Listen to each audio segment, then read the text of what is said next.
Hey there, future nurses. Welcome to Guided by Night. I'm Dr. Knight, your DNP nurse educator and mentor. Today, we're going to be focusing on assessment, the A in SBAR. You have provided your listener or provider with information regarding your patient's situation, and you've given an update on the patient's background. Now, we're going to be focusing on an area where most students, new graduates, and experienced nurses struggle: assessment. Here's where you provide your voice, your clinical thinking, and reasoning. You see, situation, background are facts.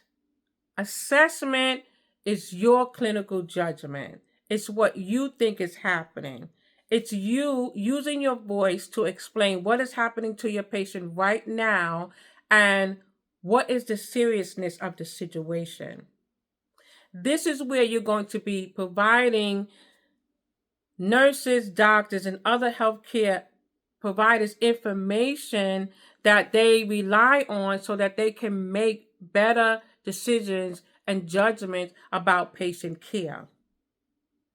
This is a very important area that we all must focus on to ensure that our patients are safe at all times. We want to make sure we're delivering the right information to our providers so that we can guide them into making the best decisions possible. Patient safety is number one. Don't ever forget that. Think patient safety, and you will be able to give the right information to the providers.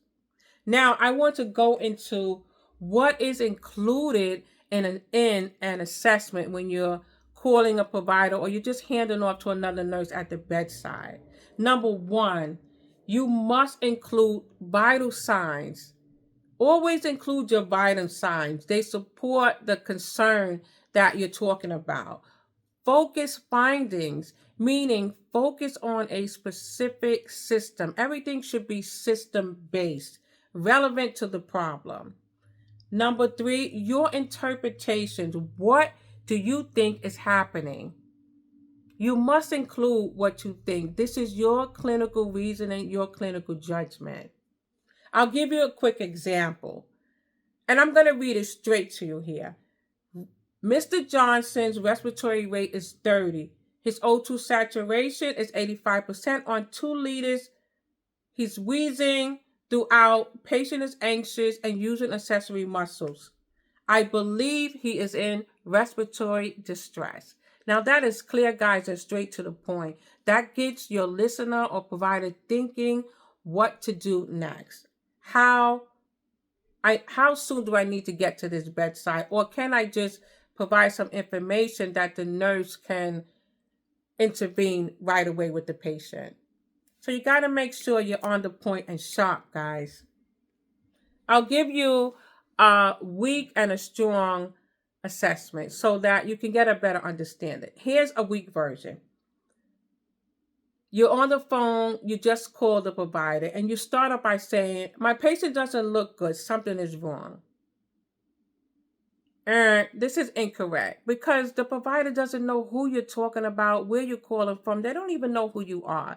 So you got to really focus on giving details. So let's try it again, a strong assessment. Here's another way. Again, Mr. Johnson has a respiratory rate of 30. His O2 saturation is 85% on 2 liters. Wheezes throughout, anxious and restless. His condition is worsening and he appears to be in respiratory distress.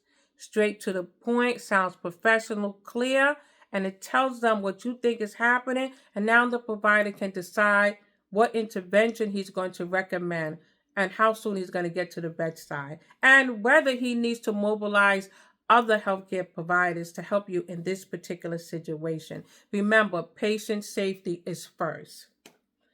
Just think about it. You tell me, which one would you prefer to hear? Would you want a weak version of an assessment or a strong? I know for me, I want a strong assessment because I want to know what's going on and what I need to do next as a registered nurse. Let's talk about how to make assessments easier. This one is going to help you guys. Let's start by organizing by systems. And by that, I mean pick the data that fits the concern, whether it be respiratory, cardiac, or neuro. This is the information you're going to provide based on the system that you are addressing at the particular time with your patient. The other one is combine numbers and observations. You're taking vital signs, you need to combine it in what you see. So you can take a vital sign, but look at what's happening to your patient. You need to define what actually you're looking at. The next one is emphasize trends. By that I mean patient blood pressure dropped from 130 over 80 to 90 over 60 in 30 minutes. That's to the point. That means that you have been monitoring this patient's blood pressure and you are seeing that the situation is getting worse. And this is what you want to report to your provider or listener. Own your interpretation. This is what you are thinking and this is what you are communicating to another provider. Your nursing judgment is very critical and it's important. Don't ever forget that. The patient appears septic. He looks unstable. This is worsening chest pain. You're being very clear of what you're thinking. And you're letting them know. And you don't have to always be correct, but you need to let them know that you are thinking critically. You are thinking and anticipating what your patient will need.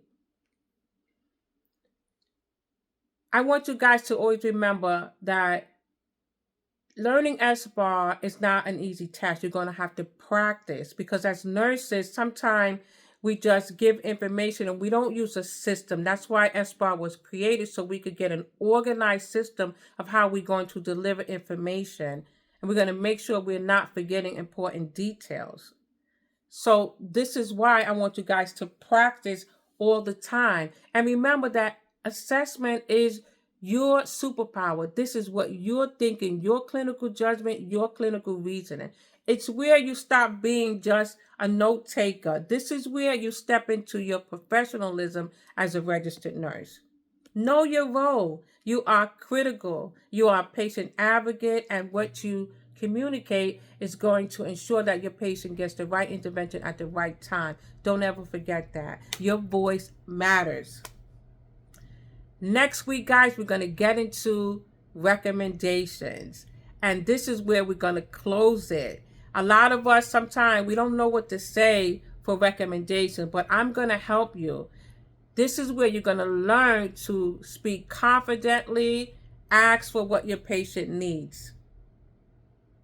I'm going to help you do it. It's a process, guys. Just stick with me in all these videos, and you can even go back and listen to these videos. Practice your assessment, situation, background, assessment. Next week, we're going to get into recommendation. And always remember, clear communication save lives, and SBAR is a nursing superpowers.